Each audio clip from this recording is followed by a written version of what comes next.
Sego, Sewa, Gwego, everybody. Thank you so much for joining us today.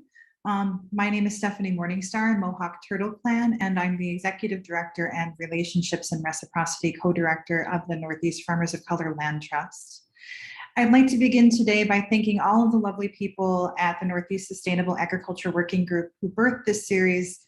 And it takes a region conference during a time when we're not able to actually gather together in person, but our connections are deeply essential. And I want to offer gratitude to Sister Malika Gilpin, the conference manager, as well as Hoshea Rogovan and Tracy Lerman, the executive director of NISAG, who's been a wonderful ally and colleague. You've been doing an amazing job, and pivoting this conference from virtual or from in-person to virtual is not an easy thing. So just big gratitude for that. So I'm here today to offer a bit of a land and territory acknowledgement. And I wanted to just offer a little bit of a teaching around that before we do that. As you know, at NEFOC, if you're familiar with this at all, we're a Black Indigenous-led, Black POC Indigenous-led organization. And we often acknowledge the territories and the lands and ancestors from who we come. And we're going to do that today. And I'm just going to offer a little bit of an understanding of what that means. The Mohawk people, my people, the word earth actually that we have translates to she to us, mother provides for our needs. This describes the relationship between Onkuhoe, which means the original people or humans, and the land. Mohawk scholar Sue Hill says that the name for the earth, along with the history of how that name came to be, is all anyone needs to know about the Haudenosaunee relationship to land and our philosophy, that humans cannot survive without the earth and what she provides for us. Many Indigenous knowledge keepers share that the Haudenosaunee, like many Indigenous peoples, that land doesn't belong to us, but we in fact belong to the land. The names our nations are emerging from place-based relationships, names based on our original territories. For example, the Mohawk are known as the people of the Flint. That's my mother's nation, my grandmother's nation, my great-grandmother's nation, and my grandfather's nation, for example, the Oneida, is people of the Standing Stone, and his other nation, the Lenape, means the true people.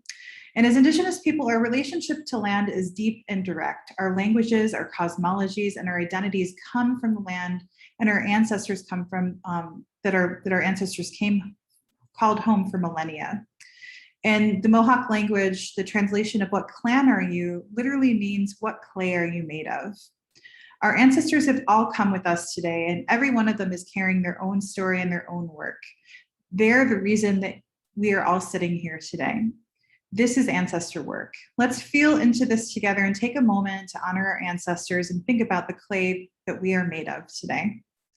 Often when visiting a territory outside of our traditional homelands, the Haudenosaunee and many other nations thank and acknowledge the stewards of the territories we're visiting, offering gratitude for the welcome embrace of our hosts and extending thanks to the land, appreciating the land as a living relative. Current forms of land and territory acknowledgements are meant to be more of statements of actionable intention to decolonize than they are meant to just maybe be a simple acknowledgement of the territory we occupy as a settler or a visitor. They exist because a specific form of colonialism known as settler colonialism, which isn't merely about extractive colonialism of the West, but that just takes and leaves, but it doesn't leave. It's based on the concept of terra nullius, or empty land, and that land is legally deemed to be unoccupied or uninhabited by colonizers.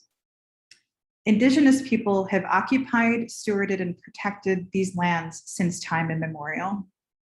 The current move towards decolonization in our lives, and by extension, the institutions, academies, spaces, and relationships birth this type of land acknowledgement, a first step in a process that is speaking out to the universe and understanding that this was, in no uncertain terms, terra nullius, nor will it ever be.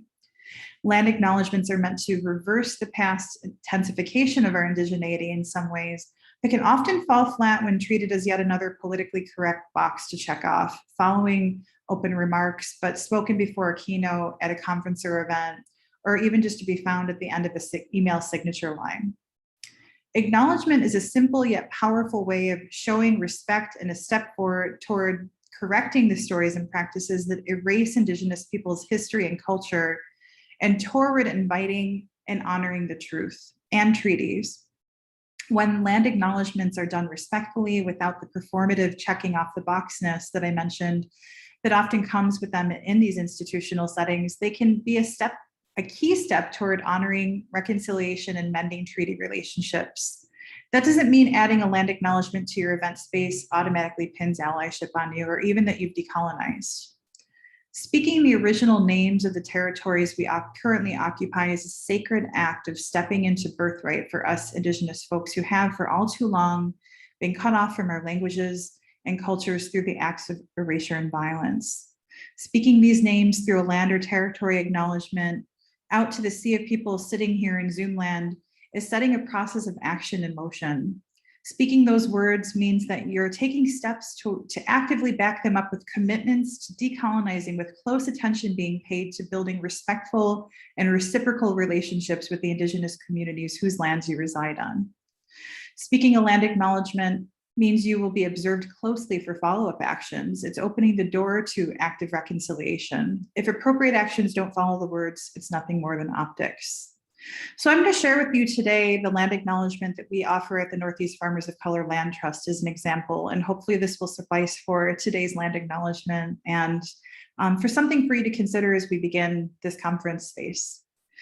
The Northeast Farmers of Color Land Trust exists in the spirit of active and inclusive relationship repair and reconciliation. We observe and serve the territory of the Northeast part of what is currently called the United States, a colonial framework constructed upon the living land that is Turtle Island. Although we are meeting virtually here, we are still rooted in place. I am honored and grateful to stand today in the territory of my homelands, Treaty 3, Haudenosaunee and Anishinaabe Territory, also known as Dish with One Spoon Treaty. We recognize that acknowledging the traditional territories of the original stewards of all the territories we serve is opening a door to actionable reconciliation, repair, and relationship building. We are working to advance land access for Black, Indigenous, and farmers of color with an understanding that these territories we occupy hold the history of trauma, of colonization, forced removal, and land theft and enslavement. We embody and honor this understanding by considering carefully how we engage the lands we may come to hold in trust through the establishment of and continuous consultation with the traditional Indigenous leadership of the territories within our service area, by advancing strategies such as cultural respect easements, voluntary taxation, and other tools for acknowledging and repairing the complex history of colonization, and by listening and moving at the speed of trust while we do so.